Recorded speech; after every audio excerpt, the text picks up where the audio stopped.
Hello and welcome to the Car Care Not live stream. How you guys doing? Hope everybody's doing well. Well, before we get started, I have some news for you. I bought a new car. It's actually sitting outside. I pulled it out to do this video, but in case somebody didn't join the last live stream to look at the community tab, I do have a contest going on for you guys for whoever guesses the car, the trim, the options. I will give you weekly clues. Actually, the next clue is coming out tomorrow.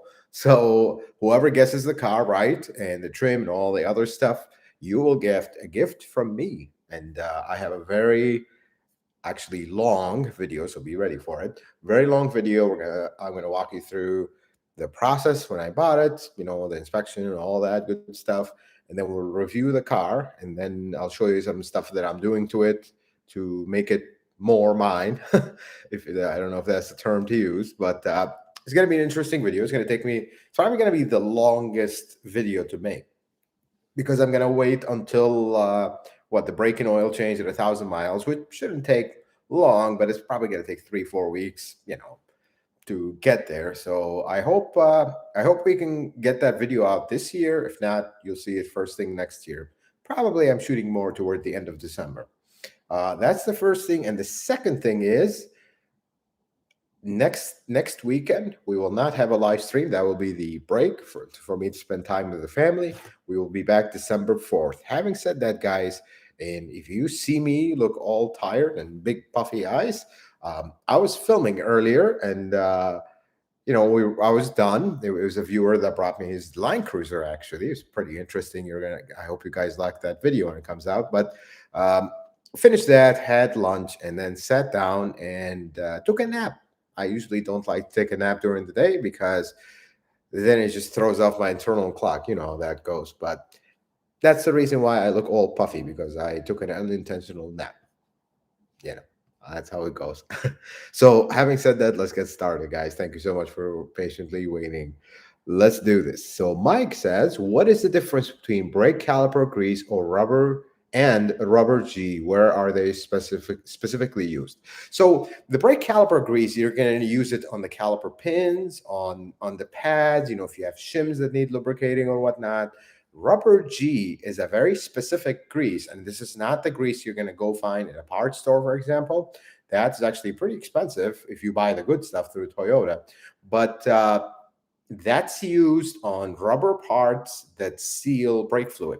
So if you're rebuilding a caliper, for example, the seal of a caliper, you're going to put some rubber G grease on it.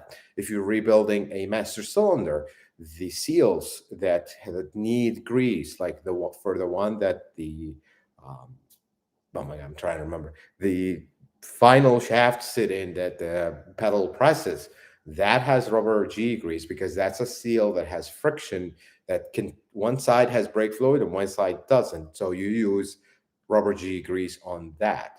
Actually, I remember the last time I've used rubber G grease is that was specific, and you had to be very careful with it, was a recall on like 05 or 06 Highlander, that generation, when we were replacing the master cylinder seal. You had to put rubber G grease, but otherwise don't use it because it's super expensive, and to get the cheaper ones, they're not really good. But use brake caliper grease for your regular brake jobs and whatnot. So Jason Montejano, 2012 Camry, parking brake stopped engaging. What did I break? Well, I wouldn't say break, but a few things with parking brake. You either have like the shoes are out of adjustment or something broke. I highly doubt that your parking cable broke, because that's quite a chunky cable there to break. But I would start with pull the rear drums off, the rear rollers off to expose the parking brake. Pull the parking brake and see, is everything moving, and then go from there. It could be as simple as an adjustment, but you really have to investigate this one. So Peter Kohler. Oh, thank you so much, sir. I really appreciate it. I appreciate you joining the live stream. Thank you so much. So Imad 2017, why is a Highlander hybrid considered more reliable than a RAV4 hybrid?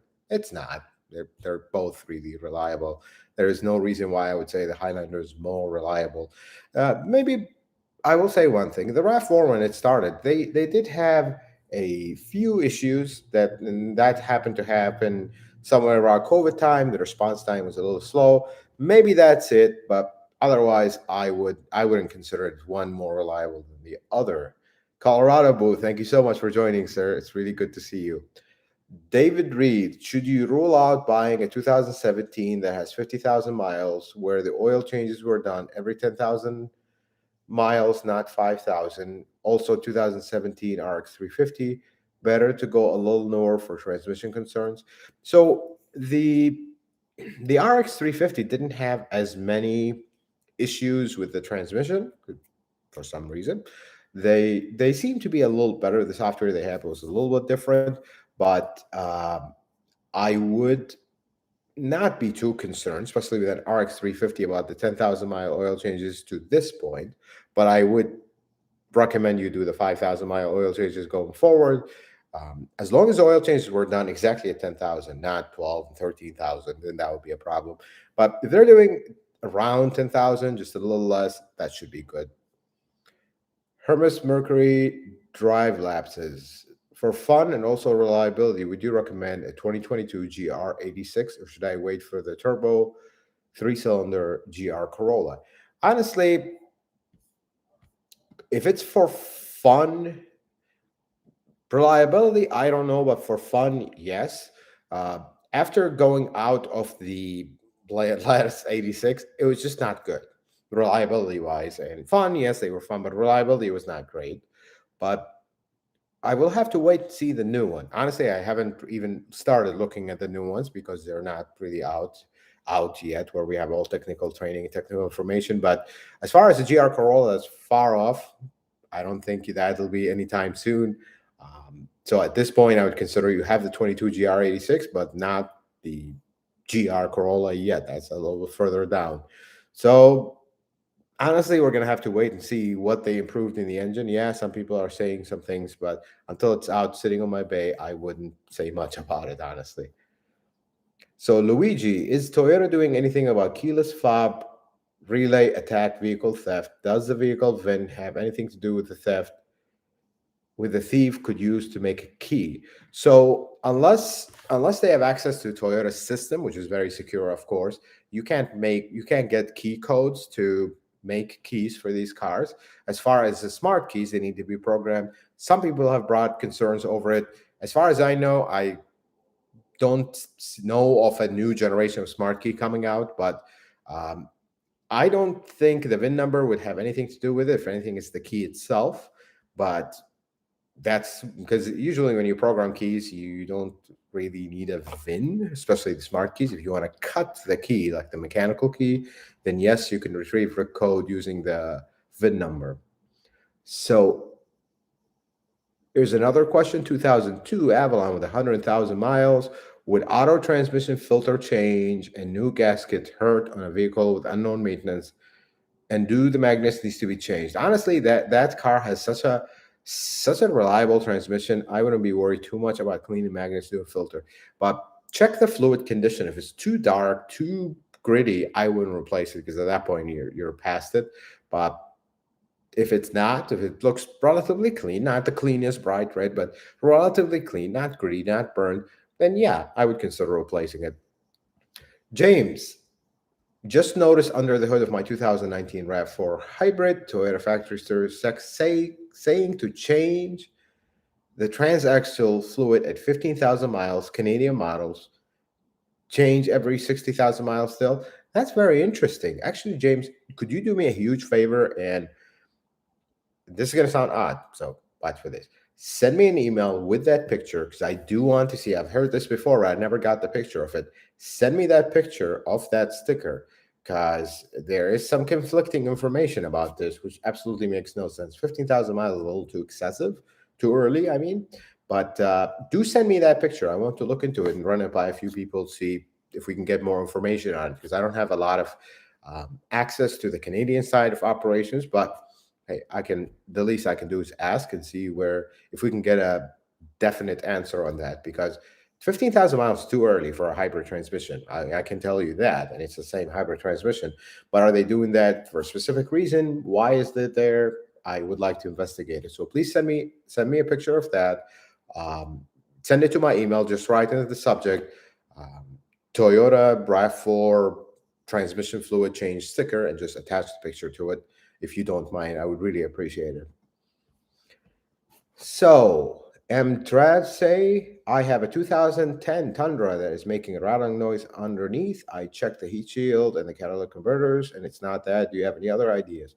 So this is something this is a kind of um, this is a kind of diagnosis that you need to do in person. But here's a tip: take a rubber mallet, just a hammer that has a rubber hammer.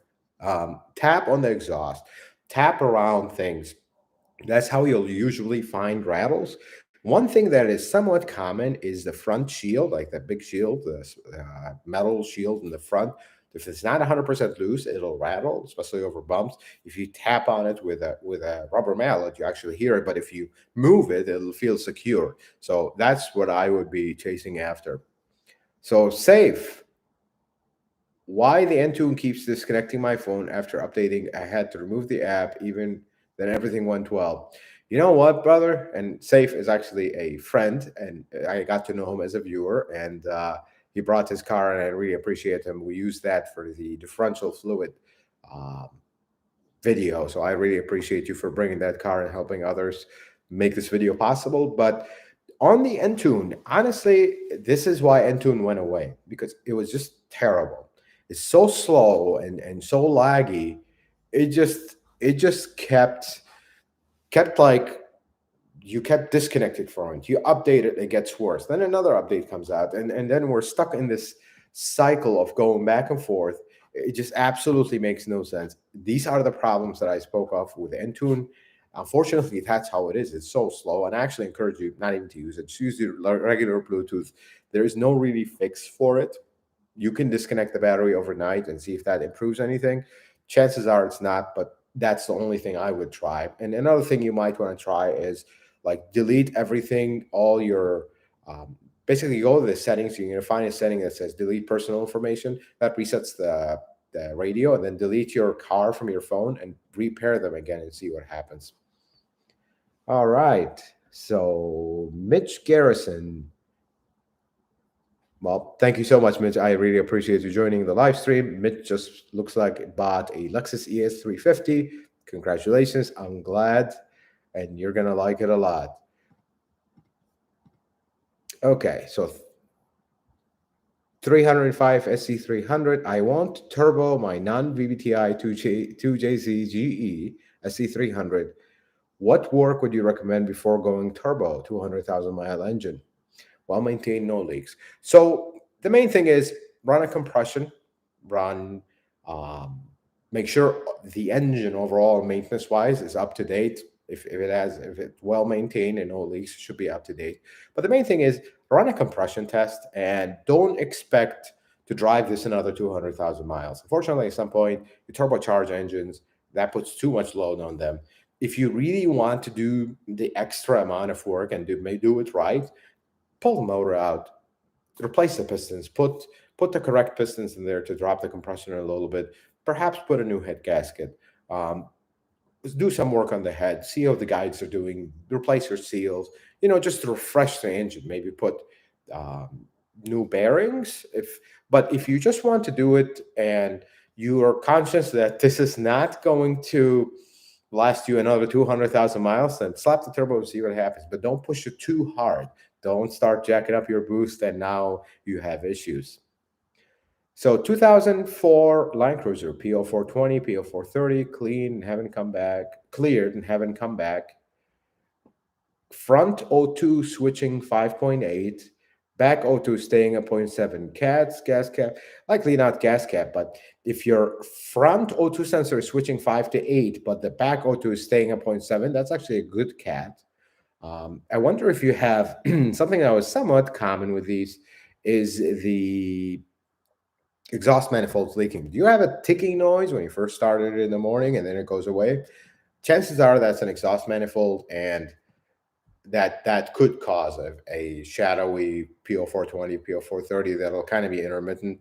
But hey, if the codes hasn't come back, just don't worry about it for now. But gas cap, I don't think so. I don't even think it's cats yet. It could be just a leak in the exhaust, especially the exhaust manifolds. So Rico's painting and drywall. When went to Florida from South Carolina on her 2016 Lexus ES350. Now, when back up from the driveway, steering wheel turns by itself to the right at very slow speed, and while driving, pulls to the left. I feel like there's more to this question, and I'm trying to find it. Uh, I cannot find it. Okay, so I couldn't get the whole question, Rico. So could you do me a favor and write your whole question as a comment on this video when we are done with the live stream? And I will, because I'm getting like half the picture here. So write it as a comment and I'll reply. I'll get back to you. So Vicky B, I got a new 2021 RAV4 Hybrid XLE. Congratulations.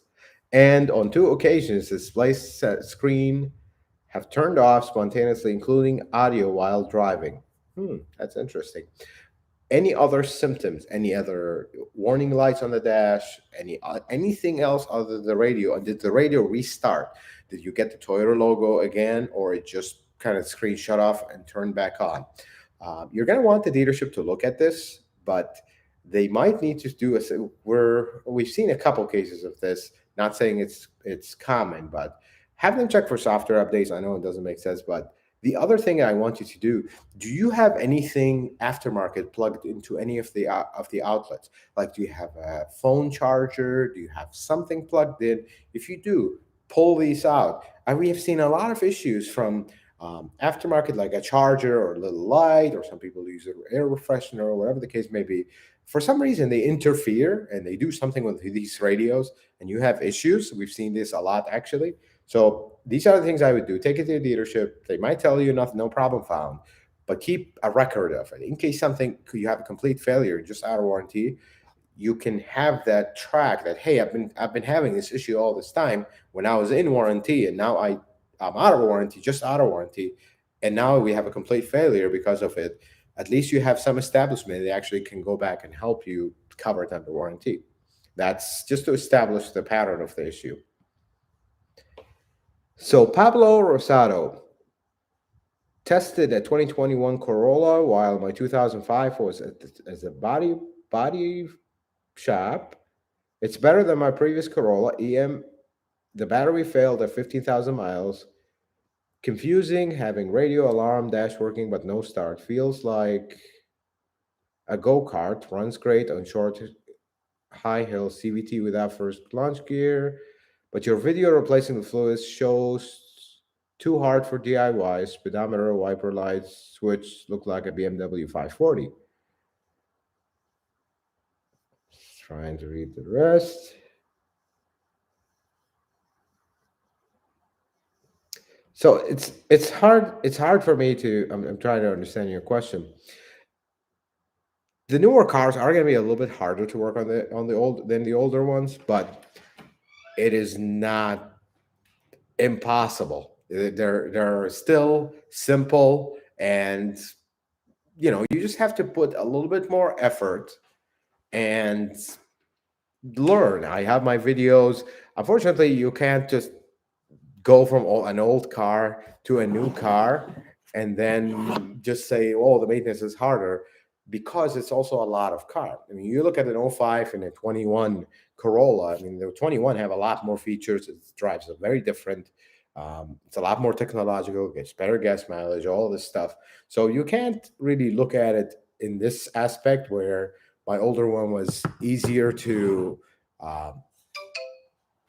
easier to work on, and the newer one is much harder. So that means it's not a good car. That is really not a fair, um, assessment in my book. But to each have their own. Let's look here. So Mrs. Car Care and I was just here. We're looking at another question. Oh, here's that question. Recalls painting and drywall.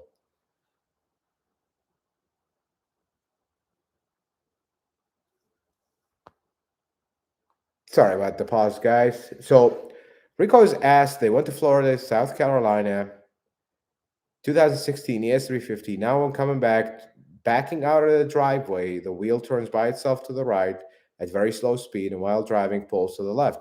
Is it a rack and pinion? Well, 2016 ES350 should have an electric rack and pinion, so I'm not worried about leaks or anything. But has this car been hit? Has there been any issues with the tires? Or the tires worn uneven? See, when you have the issues where the tire turns by itself or you have a pull, two things I would check. First, tire condition. Do you have a worn tire? Is one tire low? It could be as simple as low on air, but that's your basic checks. The next thing after that is, do you have something loose in the suspension, and do you have something issues with brakes? If one brake locks up, it's going to cause a pull, and that's because it's going to always be braking that one side. So these are the two things I would start with and go from there, because you got to cover.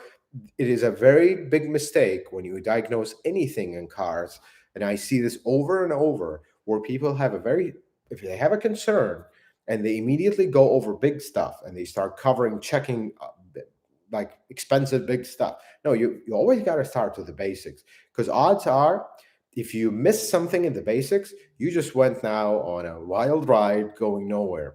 But if you cover your basics, you make sure this is not a simple problem. Because if you miss the basics, you're gonna go in circles and we're not going anywhere anymore.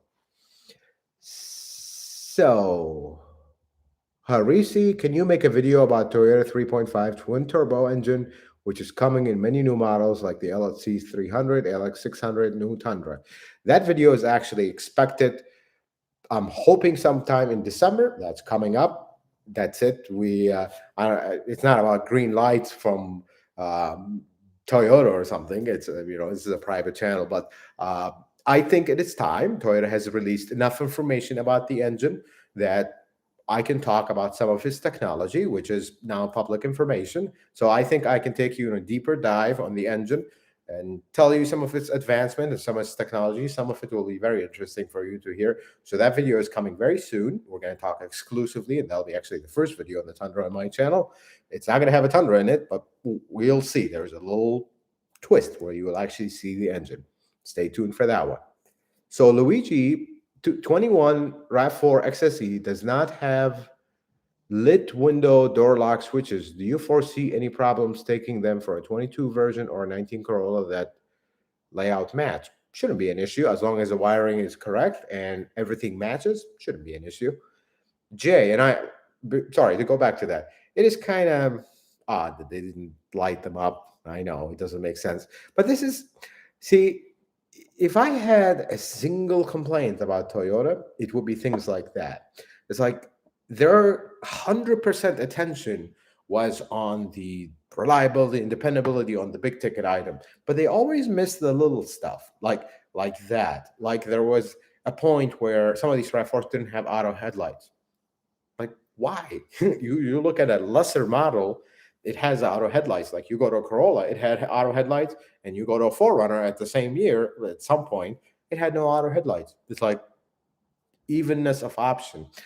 That's unfortunately one thing that they do where, okay, if you can take a switch out of a Corolla and put it in a RAV4 and it has lights, it's like, why couldn't we do that from the beginning? Yes, maybe cost, but I don't know. That's one thing they don't always get very good. So Jay, I have a 2008 Toyota Yaris with 170,000 miles. Are you a fan of the 1NZ engine it has? How long should it last with oil changes every month, 2,000 miles? So that engine, I am a fan of it. It's a little on the underpowered side, but it's a good engine. You're already on your own track to not have it. It's one of its most common problems. This engine loves to burn oil when it gets neglected. Or when it gets really old. I've seen many examples with well over 300,000 miles of cars that are taken care of, and they were actually Yaris models, just like yours. It's a good engine. I would keep going with it as long as worst case scenario you're going to get is an oil leak from the front timing cover. They're not super common, but that's, again, worst case scenario. They're not really hard to do. It's a very simple engine to work on. And water pumps are notorious for this one. They're super simple to change. I would do definitely DIY that one. But it's a good engine. Matthew Cubbage, 2002 Lexus ES300 with 5 codes. PO128, PO441, PO446, PO420, PO430. Could either of the other codes cause 420, 430, want to wait to replace the car until prices come down? So potentially, and I'm going off memory here. I usually look up codes. I don't like to guess. But PO128 is a thermostat code. And let me just double check it here. I have actually my screen open. Yes. So typically, the PO128 is telling you the temperature of the engine is not reaching operating temperature that the computer likes for closed loop operation. Sorry, that's a little technical jargon, but I did explain this in a video. If you've been watching my channel, watching all my videos, I went through this, what closed loop means and all that. Basically, closed loop is the computer is using the O2 sensors to control their fuel ratio. I hope that doesn't make that. I just played that in my head. I'm like, that might sound worse than the initial. Basically, a thermostat is not doing its job. But what you got to make sure is it happening? Is it actually happening? So you're going to want to warm up your car fully and see, is it getting to that 185 to 210 range or not? If you're reaching 165 at idle and it just wouldn't go up higher than that, then yes, you have a bad thermostat, replace it. And that could cause the 420, 430. Could, but not 100%. There's a small chance. So I would try fix the thermostat if that's the case, and then erase the codes and drive it. Now the 441, 446, that is likely not related. That one is evap codes. You're going to need some diagnosis on that. Either that could be as simple as a bad gas cap or even a loose one, or it could be as big as a rusty fuel tank or a rusty filler neck or bad canister. I mean, this really requires, evap systems always require diagnosis in person. Really tough to just guess at it. So Nick Grant, I have a 2002 Corolla, 232,000 miles, has a Copio 420, smells like rich. Could a clogged catalytic converter cause an exhaust leak to make it smell like that? Would a new cat fix the problems? Well, the number one question I have for you, Nick, is this car burn oil? Now, I personally am not fond of that car because this is the start. Typically, they burn oil, they take out the cat, but the biggest thing with these, they also have bad injectors. They're notorious for that. And you want to watch your fuel trim, and it typically starts with like a very random misfire, and that the computer is so slow on these, it wouldn't pick it up. It doesn't. This is the start. So I wouldn't replace the cat if you have oil consumption, which I almost feel like you do. If it's pointless at this point. Don't spend money on a catalytic converter. On a car that burns oil, you're going to put that catalytic converter, drive it a few months, and we're back to square one, because that's how catalytic converters fail. But that rich smell, I would look at fuel injectors. I would check if you have a misfire, even a little one, like it'll feel like a little hesitation, but they were notorious for injectors going out. So Martin Merchev, I have cranking noise when braking with my Corolla 1.8 hybrid 221. Video of the noise.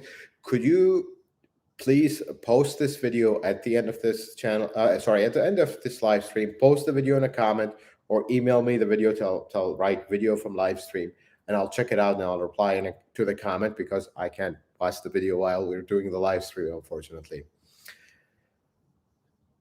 George, is it true that you worked at a Honda dealership? I recently bought a 2007 Civic. Any common issues? That my belt is making some kind of noise? Maybe the tensioner? Maybe. Now, I actually worked at a Honda dealership for, I don't know, 6 months. Hated it. I didn't like, maybe it was the dealership that I disliked, but it made me kind of shy away from Honda. I don't like jumping into them, but from memory, I am not a Honda guy by any chance. 2007 Civic, they had, if I'm thinking of the right one, head gasket issues, something like that. Is this, am I thinking of the right generation? Don't ask me about Hondas. I'd rather talk about what I'm comfortable with, honestly. I'm sorry to say that. The one CEO, what do you think about 2013-17 Lexus LS460F Sport? So they're good cars, but just you need to have the understanding that if you, well, with the current market, everything is expensive, so this might not work. But going into a car like that, like the LS460, your costs will be higher, but of course, you're buying a lot higher car.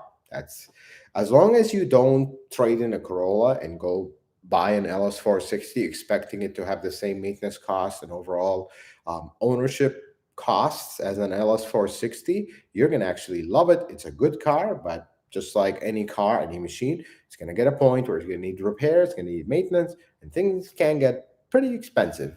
That's just how they are. It's a big car. There has a lot of technology. So make sure you buy a good one, and take care of it. Land Chas, what's your advice about installing catch can in 2021 Camry Hybrid bought new 10,000 miles a month? Did you say 10,000 miles a month? Wow, that is very impressive. Countryside roads, average speed of 50 miles an hour. I wouldn't just stay on top of that oil change. Unfortunately, you're going to have. I mean, in a good world, you would want to do an oil change every 15 days, but a month at least. That's like the very least. So catch can is not really going to do much. That engine has a pretty good oil separator, so I wouldn't worry about it. Lexus man, how you doing, brother?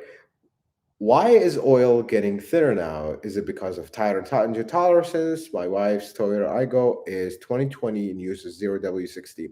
So there's many reasons why car manufacturers are going thinner and thinner oil. First, the tolerances. Now, some of these modern engines are using very complicated VVTi system. And in my opinion, oil usually is used for lubrication and cooling. That's all it does in an engine. It doesn't really do much else. But now it's being slightly used as a hydraulic fluid, essentially at a low level, to power these variable valve timing. And as they advance, now we're also advancing on the need for that fluid to really be thin and to get everything working. The second thing is fuel economy. That's the real reason that is out there. Thinner oil causes it's less thick. It's going to cost less drag, and now you have better gas mileage. The other thing is, and this is gonna we get ready for the 0W8. The advancement in engine design. It's not just the tolerances. Before, engines were just all over the place. Materials were not good.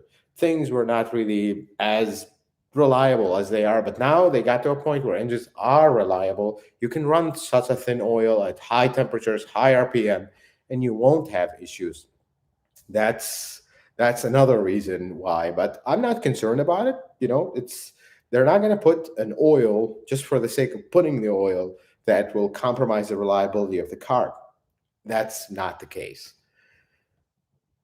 Vital Nomads, happy Thanksgiving, folks. I was going to say this at the end of the video, but let's say it. Happy Thanksgiving to you. I will probably not see you until after Thanksgiving. So happy Thanksgiving to you, Jim, and everybody else. We'll say that one more time at the end of the live stream. So Carlos, okay, let's just read the questions. All right. I have a 2014 Highlander LE 2.7 and between 15 to 2000 RPM makes a misfire, most likely in idling. But if I drive at more than 2000 RPM, it runs perfect, no codes. That's actually an interesting one. So you said no codes. I hope you checked for even pending codes. You're going to want to see, is it overfilled with oil? Do you have any what do you call them? Vacuum leaks. They're just obvious ones. This is going to be something that is big. I can't think of much else really, because this is actually interesting that it clears up after 2000 RPM. It's interesting. When you say misfire, is it more like a vibration, or you're positive it's a misfire? Because that's too new, and the engine computer will pick it up. If you haven't checked for pending codes, check for codes, even pending ones. Make sure you have a scan tool that can read the codes. Because if it's just a vibration, that is not a misfire. There's a big difference. If there's a misfire in this engine, you're going to get a pending code. for sure. So MC 2007 Lexus ES350, 180,000 miles. Transmission flares sometimes. Unknown transmission service history. Is it too risky to do a drain and fill? Absolutely. Yeah, at this point, this is the symptom of not changing the fluid.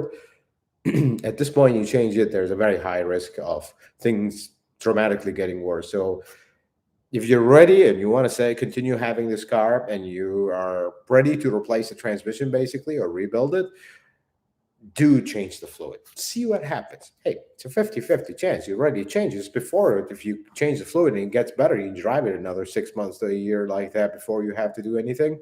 Why not? I would definitely. But do not do it before you're ready to be ready that there's a high chance things will go south and you have to do it right now. So that's kind of a choice. But this is a classic example of what happens when you go by the lifetime transmission fluid, because the rest of the car is probably ready for another 100, 150,000 miles, but the transmission is having issues. So John from London, England, brand new RAV4 hybrid, 2500cc engine, done 3,000 miles. Check engine light comes on. There is a crack in the engine, catalytic converter gone. Why? I want a new car. They say no. Well, I wonder why there's a crack in the engine. Is it a manufacturing issue, or was there an accident? Was there something? And then the other thing is catalytic converter is gone. Did it fail or it was stolen? There's a big difference. Unfortunately, I understand how you feel. I completely understand how you feel. You have a new car, it has issues, and you really get upset to a point where it's like, I don't want my new car to have all this work done to it. I just want a new one again. I want to start all over. Unfortunately, that's not how this works, because they can't do that. Because you know what?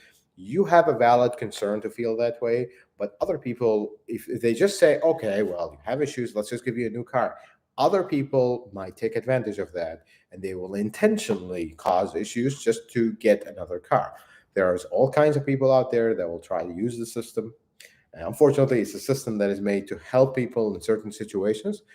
But at the same time, even if your engine is gone and it's destroyed and the catalytic converter is issue, whatever the case may be, I mean, it can be brought back and it'll still last a very long time. I do this all the time. Some people flood their car very new, and we have to basically tear the whole car apart. I had a 4Runner once that a rodent chewed up the wiring, and we had to tear the whole interior apart. I think I posted a picture of it on Instagram. It happens. Things happen. That's just how it is. But don't get upset.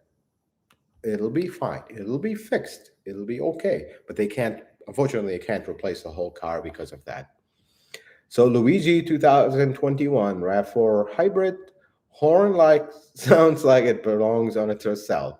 Does the reverse sound come from the same speaker? Options for OEM upgrade. So the reverse sound does not come from the same speaker. It is a separate speaker. It looks like a horn, but it just has a different front face. So if you replace the horns, that annoying sound remains. You can do something about it, but I don't advise you, because it is a safety device. And when you take it off, you're going to start noticing a lot more people not paying attention to your car reversing. So be careful with that. I actually don't advise you to take it off, even though I understand it's annoying. It would be nice if to have an option to lower the sound, especially you wake up in the morning, you're leaving your home, and everybody's asleep, and this thing is just humming away. But as far as options for OEM upgrades, honestly, I haven't looked into that. But here's a tip. Do you have another model from, like, do you know of a Camry, Highlander, Sequoia, some other Toyota model that has a horn tone that you like? If you do, get that one and just install the horns. They're original horns. You don't have to cut the wires. Just take your ones, put the ones from another model. Just an idea out there. There's nothing wrong with the aftermarket, but you have to chop into the harness and get them to fit and all that mess. If you can find an OEM one from another car that has the tone of horn that you would like, I would go with that one. So Toyon Tran, good evening. I have a 2021 Tacoma for 1 year and 2,400 miles, brought to the dealership for an oil change. But he said, I don't need to, cause not needed until 5,000 miles. I have 2 years or 25,000 miles free oil change. Well, first, that is incorrect advice because when we see cars that have very low miles, we typically ask the owner, have you been doing a lot of trips that are under 5 miles?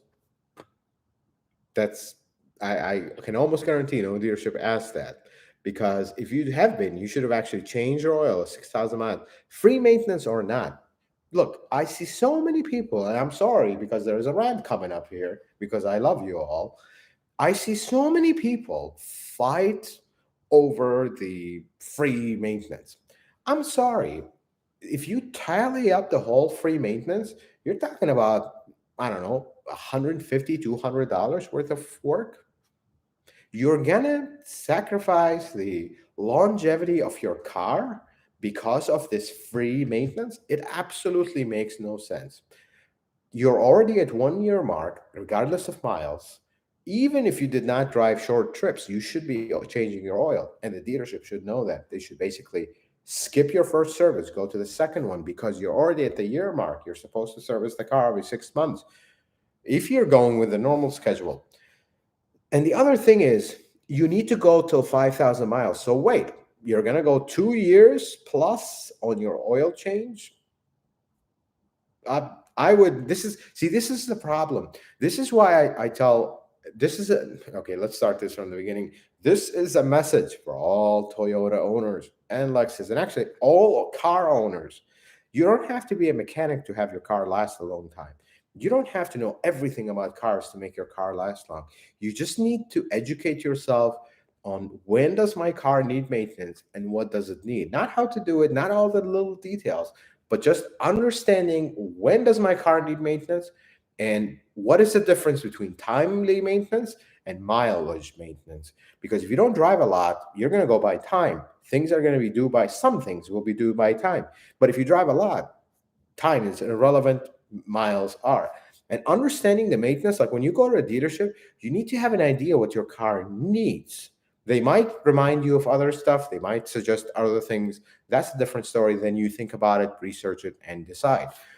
But when you go in your basic maintenance, you need to know it. I have videos, and you know what? You paid for it. Your owner's manual will explain everything. If anything is not clear, ask about it.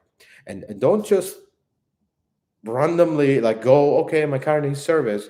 I've seen so many people come in the dealership, they do a 5K service and it's just a tire rotation, and they have no idea that only a tire rotation happened.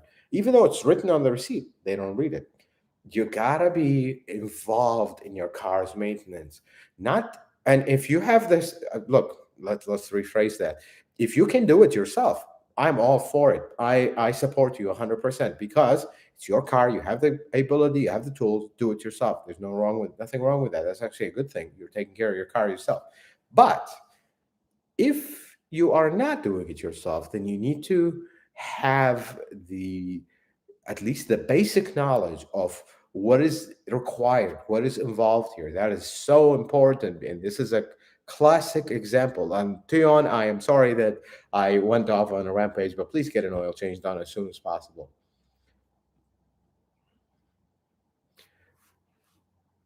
So, Joey, how can you tell the condition of the main battery on a Prius C from the data using TechStream? Honestly, you can't.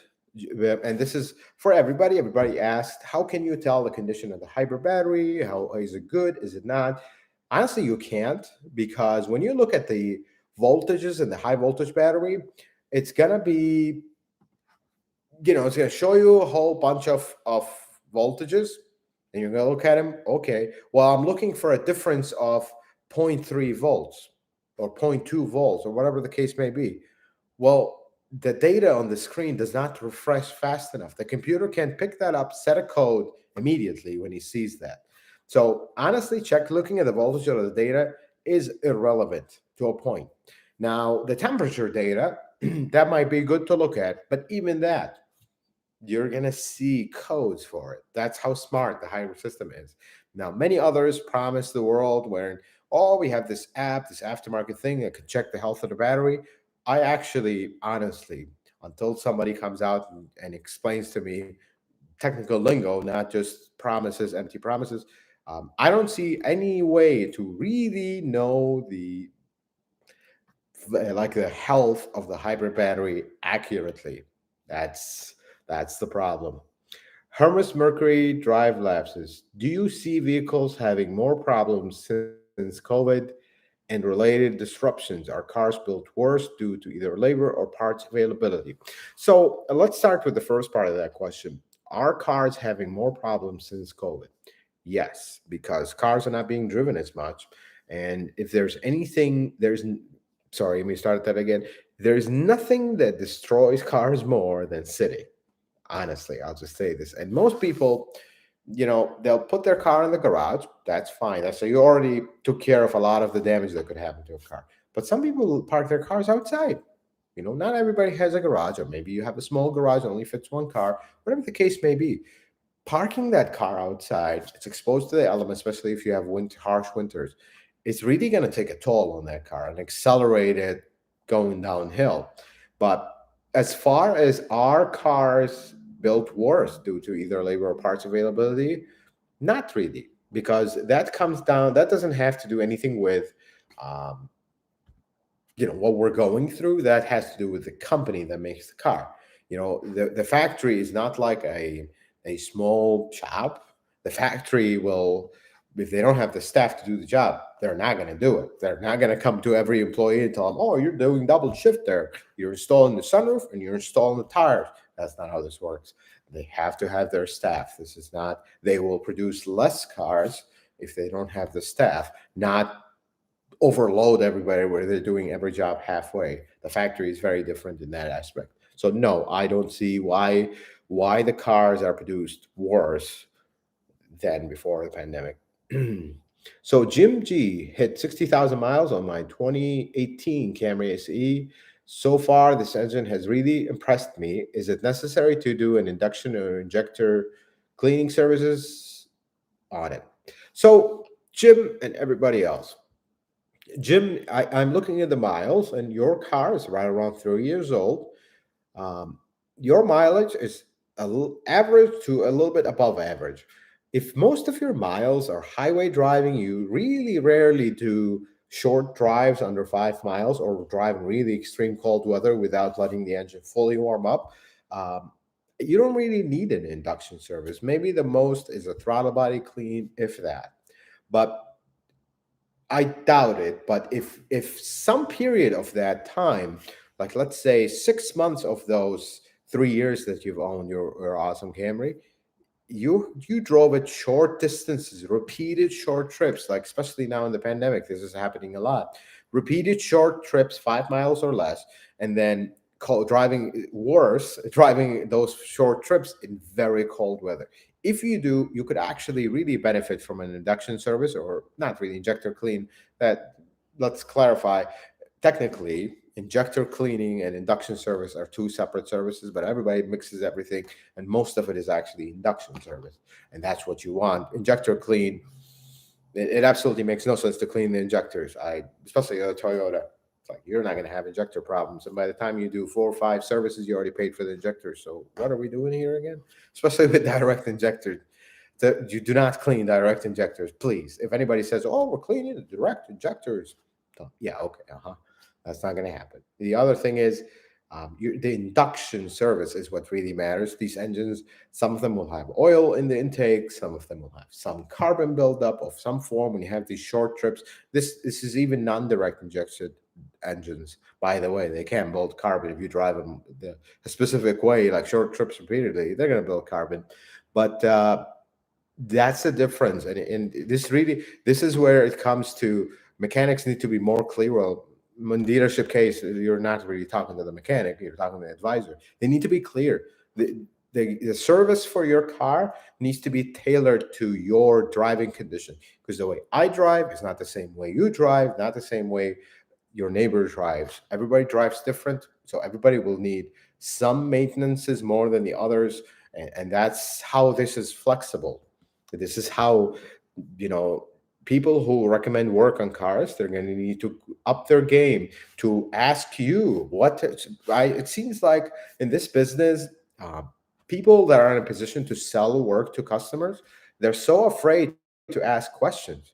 It's like, I need to know how you drive. When you go to your doctor, he's going to ask you a million questions about you before he even starts talking about what he's seeing. Why can't we do the same with cars? Because it's the same. It's getting to that point. I need to ask you a million questions about how you operate your car in order to be able to recommend maintenance, recommend repairs, make recommendations for a better car ownership. But yet I see very few people doing that today, and that's very unfortunate. So Bruce Fisher, sorry. Why does the 2013 and up Avalon with the 2GRFE motor require 0W20 while the 2012 Avalon with the same motor requires 530? So on this particular case, it is fuel mileage. Now, there are some changes between these motors. I know it's exactly the same, but it is not. Um, Basically, that motor got approved for 0W20. They don't just wake up one day and like, let's put 020 from now on. No, they won't do that. They will test this engine, make any necessary adjustments if needed, usually to bearings, usually to clearances. So don't just assume just because they look the same and they have the same name that they're exactly the same. They're not. But when the manufacturers say this engine is approved for this oil, that means they tested it for this oil. Can you use 530 safely on this engine? Potentially, but can you use 020 on the old one? Perhaps not. So you got to be careful with that. But mainly it's just for, I feel like the change on this one is mainly for fuel economy because the overall design of the engine did not change, but there has been some changes to accommodate the 020 to keep the same reliability and not have issues. I hope this makes sense.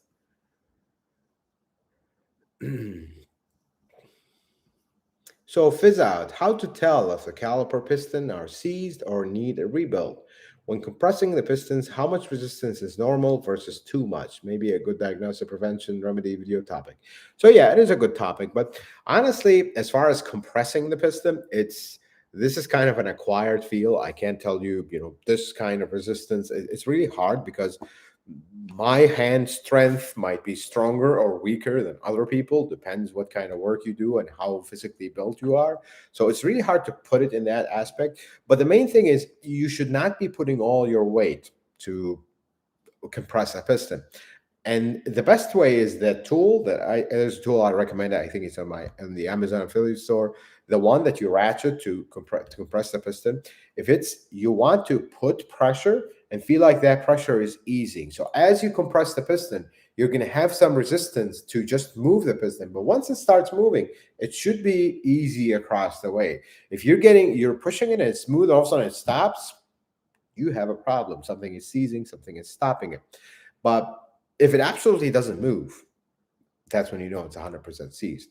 But we've seen some cases where a caliper is not 100% seized, but it's not smooth. Where you compress it, you'll see like dead spots will stop moving and keep going after that. So that's your cue right there.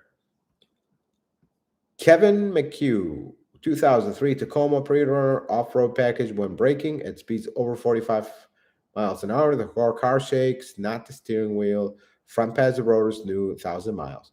Well, if you've replaced the pads and rotors and you're sure it's not the steering wheel shaking, look at your drums.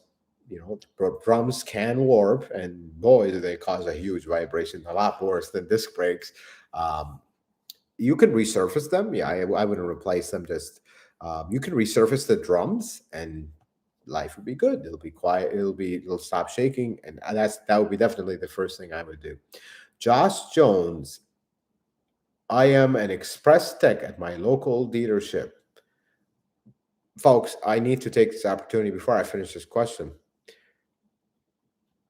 A round of applause for an express technician at a local dealership. They really get hammered every single day. Their job is very difficult. They're not paid very well. My applaud to you, sir. Thank you for going in the grind of the automotive business. When you are at the beginning, it's hard. Where I got my 2009 Prius at a steal of a price.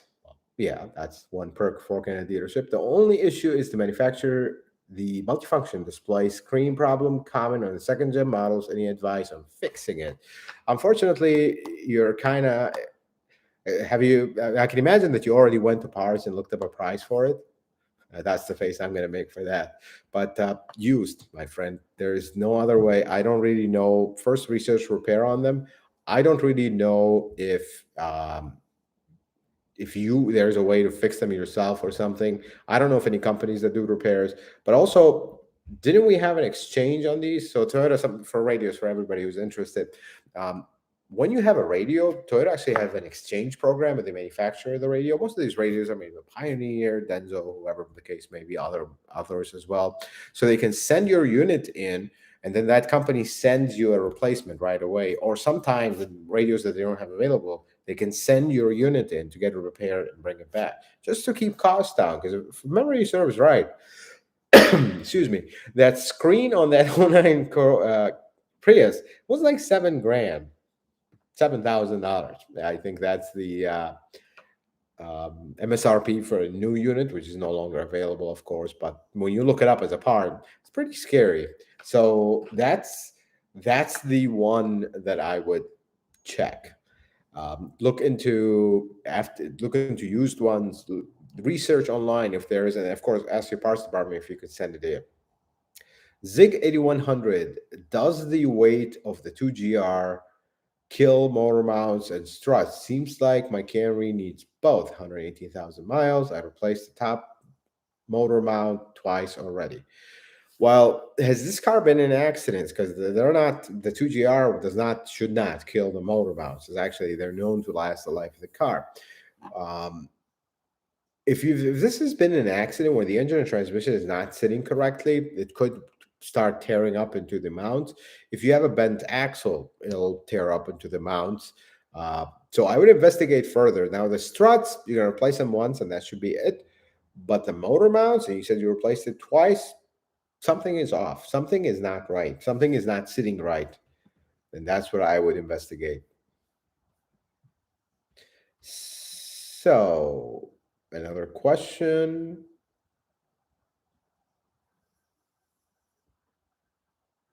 I think we already answered this one. Tim Zolf, what are your thoughts on a 2015 Acura? Sorry, guys, I will not comment on Acura. I only talk about what I know. So, Bronx Task Force, I sent you a message on Facebook for your opinion on the plugs I replaced with photos. Unfortunately, I am having a really hard time with social media. I stopped at this point responding to messages. Please, if you have a request or you need some help, post it as a comment on the channel. That is the best way to get answers in a timely fashion. If I don't answer you, give it 24 to 48 hours. If you don't hear an answer from me, that means YouTube did the best with the comment thing. Post it again, but don't double post, because I've been seeing people post double post comments. Please don't do that, because it really affects other people.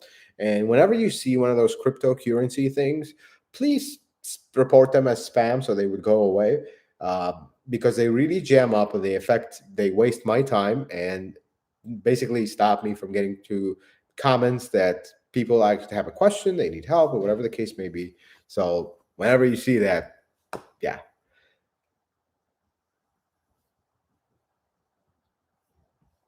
Martin Merchev, could park assist reduce the media sound volume? That one, I am sorry, I'm not understanding your question. Could the hold option be set on by default?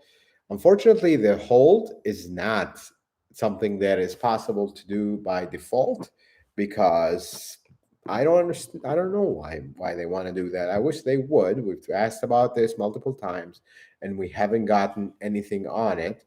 But it would make total sense to have the hold option be, standard, or you can at least set it up where it comes on automatically. It just makes absolutely no sense, but that's how it is with their design. Raul Tan, I gave him my word because he was Hold on, listening. Mrs. Carr Kernot is here. Let's see. Raul Tan. Okay. So Raul Tan and Mrs. Carr Kernot, by the way, I don't know if you guys seen her on the chat. She's active now, and she finally agreed to change her name to Mrs. Carr Kernot, so you all know who she is. So she brought me a question here. Raul Tan, is the level check of the ATF temperature OBD2 procedure of a seal transmission, the same in a Toyota made in Asia. I have a 2018 Innova, Philippines, Toyota Crista, Thailand. Honestly, it should be the same. I wouldn't have this information 100% because I don't have access to the repair manual for your car, for your specific car to verify because they're not sold in the US. But try it. If looking at the years, it should be the same. Toyota usually does things universal across the planet, but give it a shot, see what happens. If not, then get a scan tool that can access these and just use the temperature. If you tell me the transmission and the engine that you have, I would be do that in a comment, not in the live stream if you want. If you don't have that available right now, but if you give me the name of the engine and the transmission model that you have, I perhaps could find a model that is similar and get you the temperature so you can use a scan tool or a thermal gauge or something of that nature. Thank you. Thank you. Okay, let's see. Spider Logan, greetings from Round Rock, Texas. Avalon owner. Welcome, my brother. Thank you for joining the live stream. Insta singing vids. Do you know what is the function of knock sensors are? My Lexus LS430 have that code. I replaced the both aftermarket ones, but the codes came back. So knock sensors, they detect knocking, basically spark knock, and they backs off the timing. Just very ancient and it's been around for a very long time. They work very well. However, if you've replaced them both with aftermarket ones, that's the first issue. Never install aftermarket knock sensors. That is to me it's absolute rule. Knock sensors are so uncommon to go bad that I would never install a aftermarket one.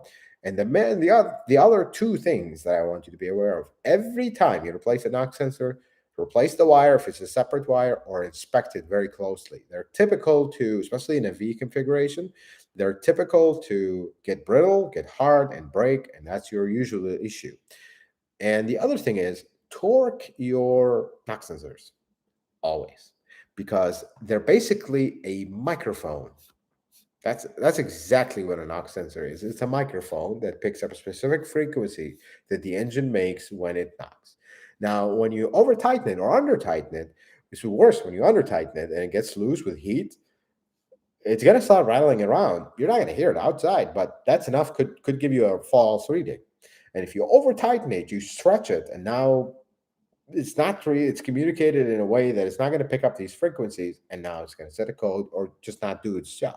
So you got to be careful. Many people just replace knock sensors like they're nothing. They're vital and they're very important because spark knock kills things, and you have all kinds of problems from knocking.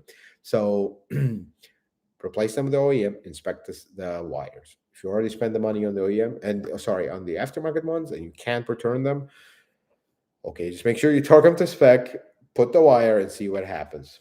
Because I don't advise you to put aftermarket knock sensors. Some people will have put them and they work great, but I wouldn't because it's not worth the risk. So Perry 2019, sorry, no, not 2019. ES350 F Sport 19-inch wheels and feel a bit on the weak side. Living in an area where moderate potholes are frequent encounter, should I be worried about bending wheels or other damage?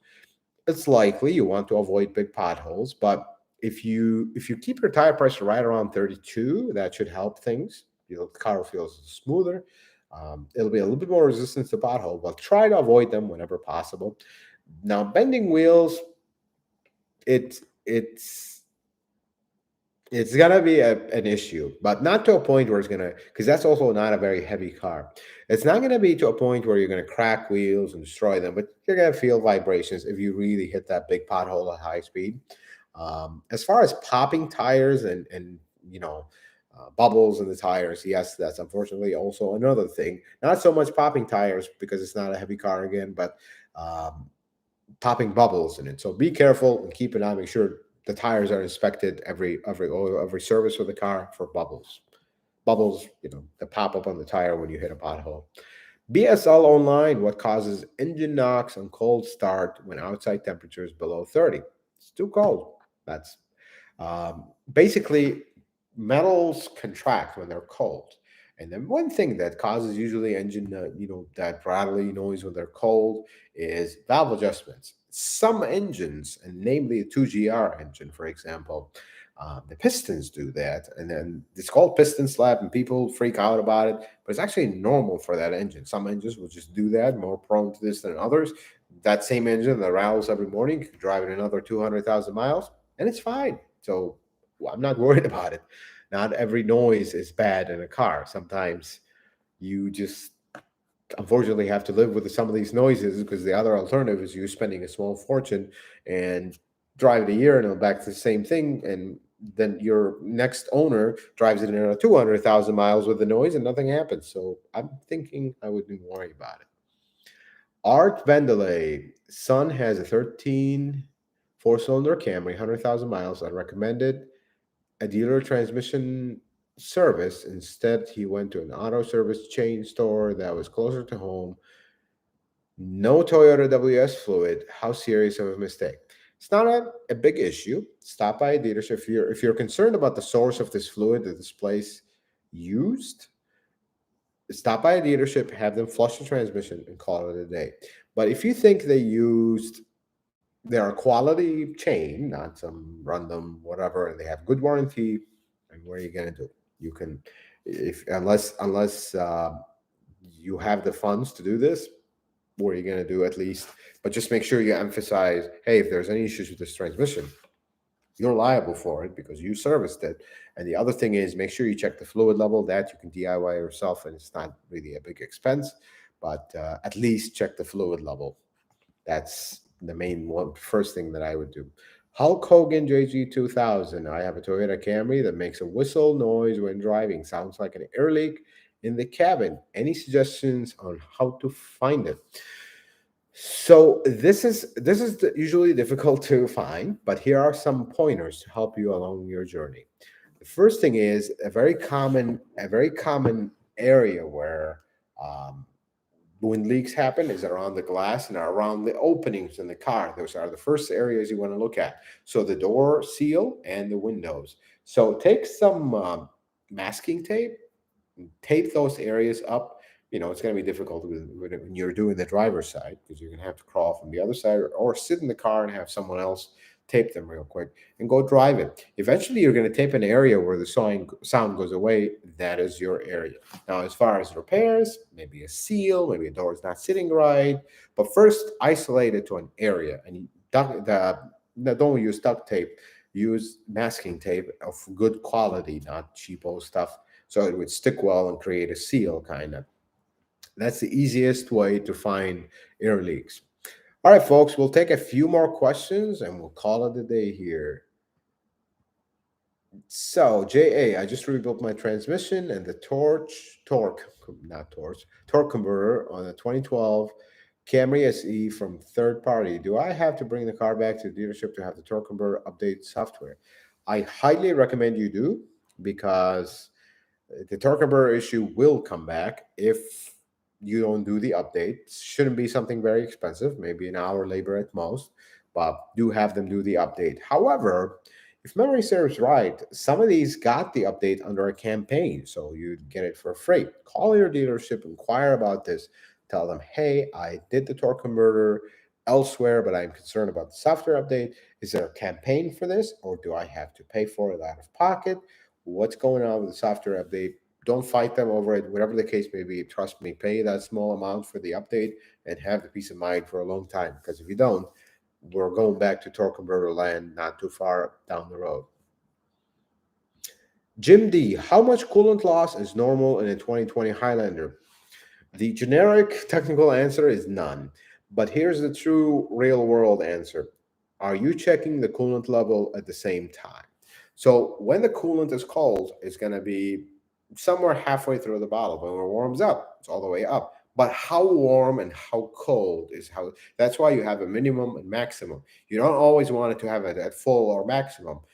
That's actually not good, because if you set it to maximum or full when it's cold and you warm it up, it's going to be overfilled, and now it's going to overflow and cause all kinds of issues. The main thing is, when your car is fully warmed up, your coolant level should be between minimum and maximum, or the low and full, but it should never be below low. And when your car is set overnight, the coolant level should be the same.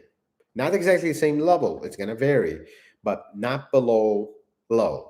If it's below low, top it off, but not all the way to the full when it's cold. I hope that makes sense. Coolant is a fluid, it expands up and down.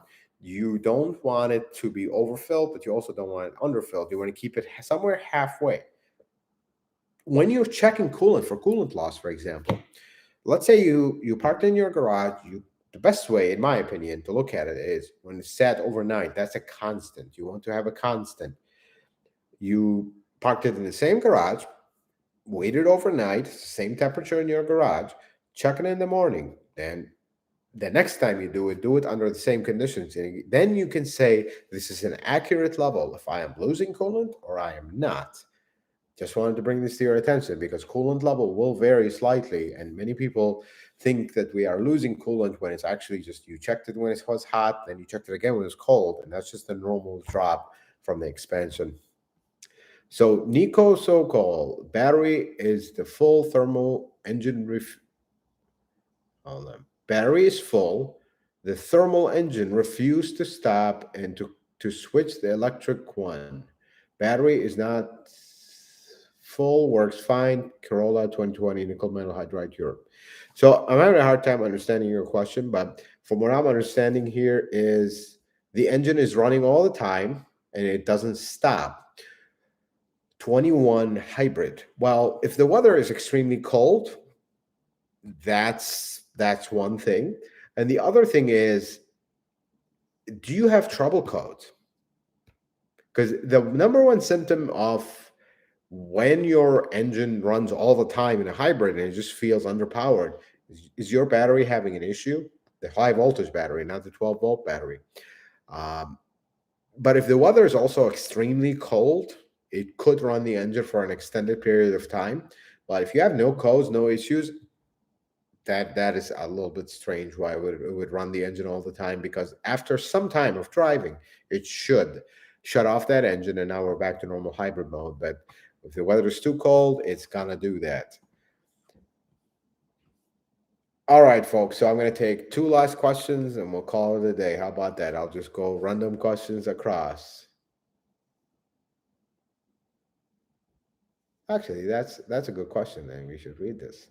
2016 Toyota Highlander. The battery is in need of replacement. Should I replace it with the same kind of battery, liquid acid, or can we use an AGM battery? Honestly, there's I don't see the benefits. So many people are talking about the AGM batteries are better. Yeah, they're better, but it also costs a small fortune unless you're finding one at a good price. I wouldn't. I mean, um, a battery. Like let's do this rudimentary math here. We are all humble people, and we work very hard to earn our living. Let's say a normal battery costs $200. It lasts 3 years. In an AGM, it lasts 6 years, but it costs $250. If I'm doing that math correctly, you're down $50. I hope I did that math correctly because it's a little too late and I'm too tired. But do you see what I'm getting with this? This is this is important that you realize this, that just because something is better and costs 3 times more doesn't mean it's really better. I would go with the regular battery. I'm not too sold on the AGM batteries unless you find them at a decent price.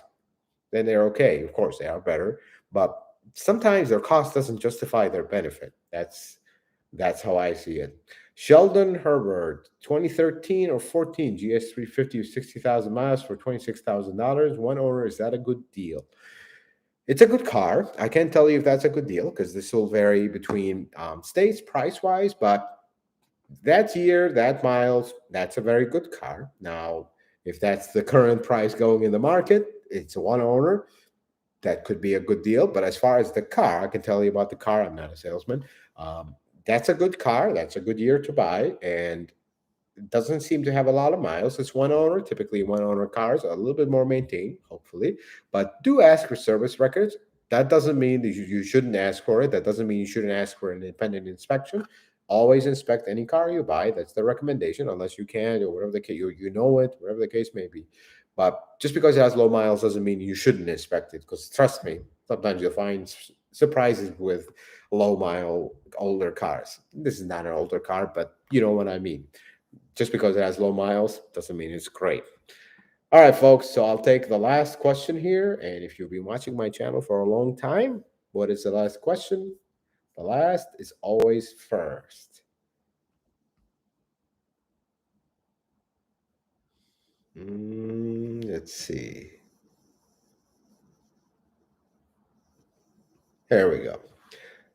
Frenchy Town, USA. 2011 RAV4 2GRFE, 140,000 miles. Dealers will only put in conventional. What's wrong with synthetic?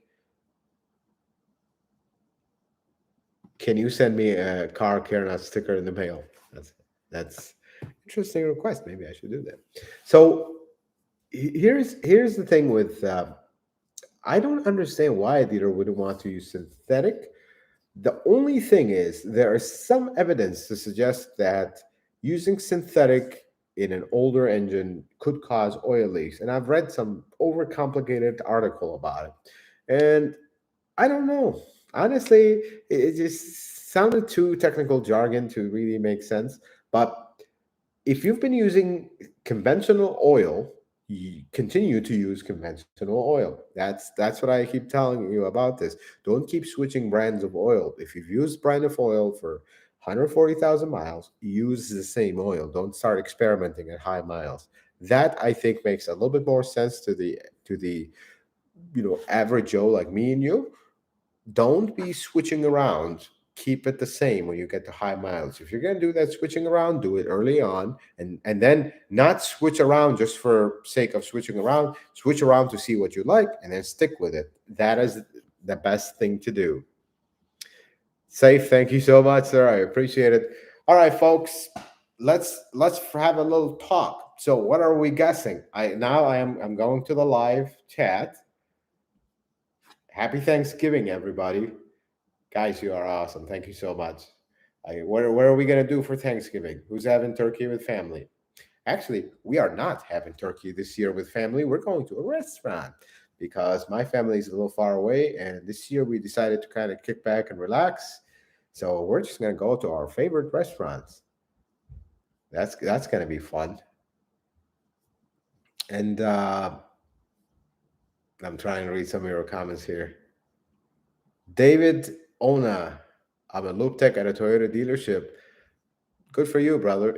It's rough to be a loop tech at a dealership and start over, but you hang in there. You get your AACs there. Make sure you get them if you're working at a Toyota dealership.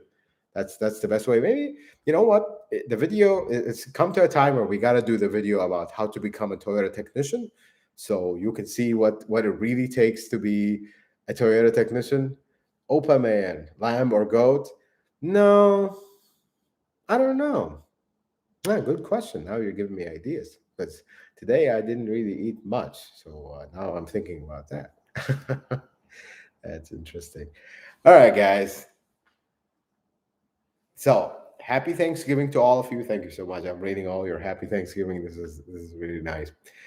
Guys, happy Thanksgiving. Thank you so much for joining the live stream. And remember, I'll say it one more time.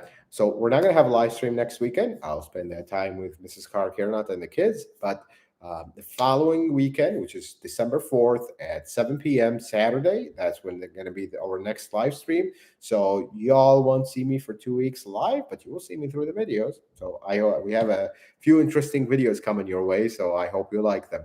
Guys, thank you so much for joining the live stream. I really appreciate it. And until the next live stream, may the Lord bless you and keep you. And you guys have a wonderful day.